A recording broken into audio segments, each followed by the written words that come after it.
When Lisa yelled those words across the kitchen, her voice echoed through every corner of the house.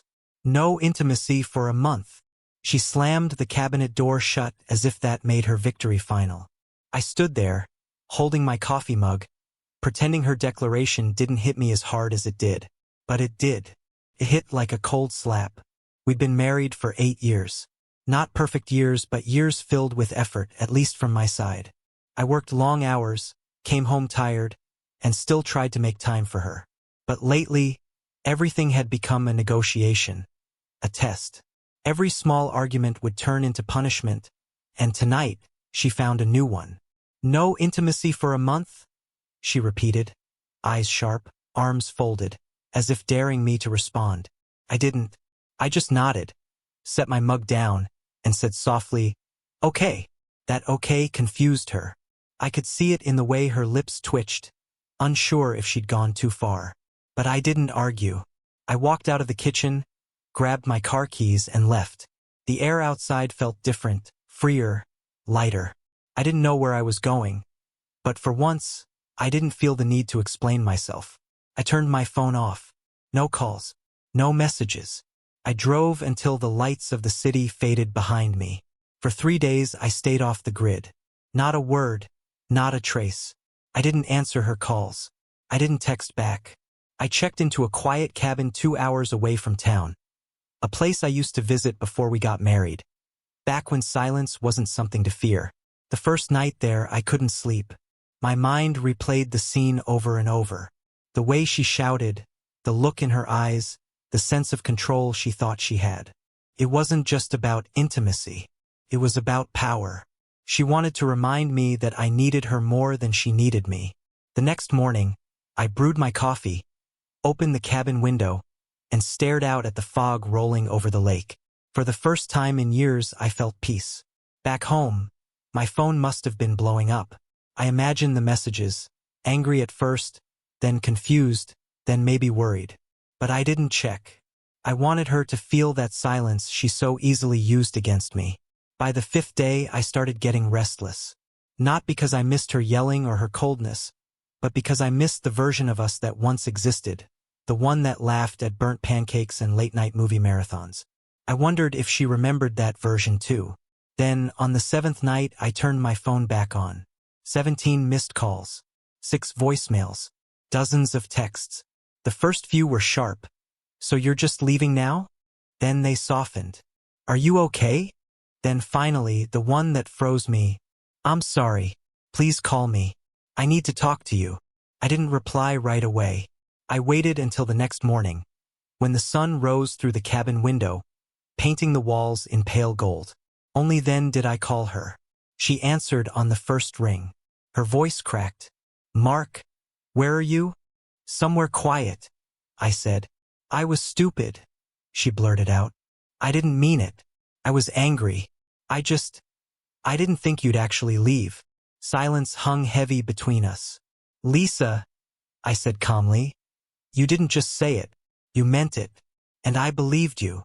"I changed my mind," she said, her tone softer now, pleading almost.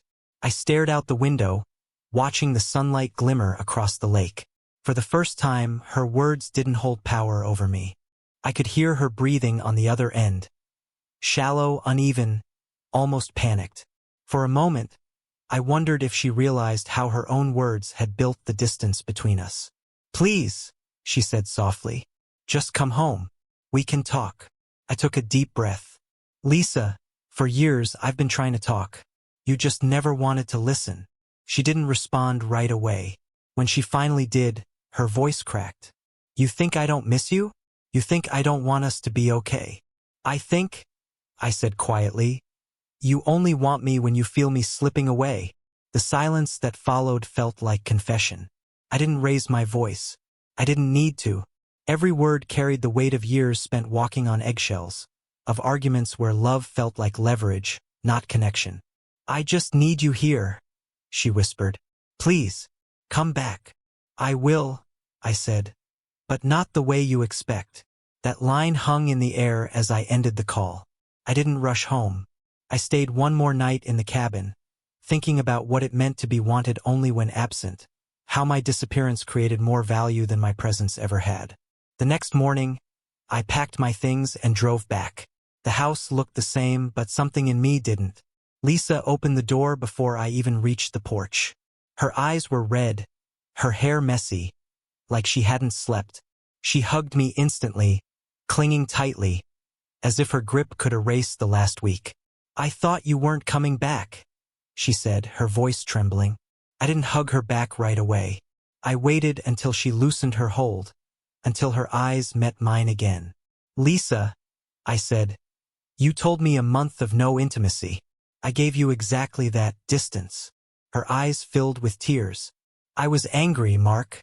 You know how I get when I'm frustrated." I nodded slowly. "And I used to forgive it every time. I used to think love meant tolerating being dismissed." She bit her lip, wiping her tears. "I've changed my mind. I want us. I want everything back." I looked around the house, the same walls that had heard every argument, every quiet night of avoidance. "You don't get to change your mind when you lose control," I said. "You get to change your heart when you learn why you lost it." She stared at me, confused, maybe scared. "What does that mean?" "It means," I said gently, "that I'm not coming back the same man you used to control with silence."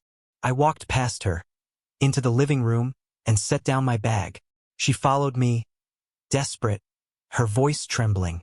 "Are you leaving again?" "I don't know," I said truthfully. "But if I stay, it's because we rebuild something real, not because you changed your mind after a punishment backfired." Her expression softened. "I didn't mean to hurt you." "But you did," I said. "And maybe now you understand what it feels like to be ghosted. Not just by presence, but by connection." She sat on the couch, her head in her hands. "I just wanted you to care again," I sighed, sitting across from her. "I always cared. You just mistook my effort for weakness." The clock ticked in the quiet that followed. The air between us felt heavier, yet clearer than it had in years. She finally looked up, eyes wet but calm. "Can we fix it?" I thought about it.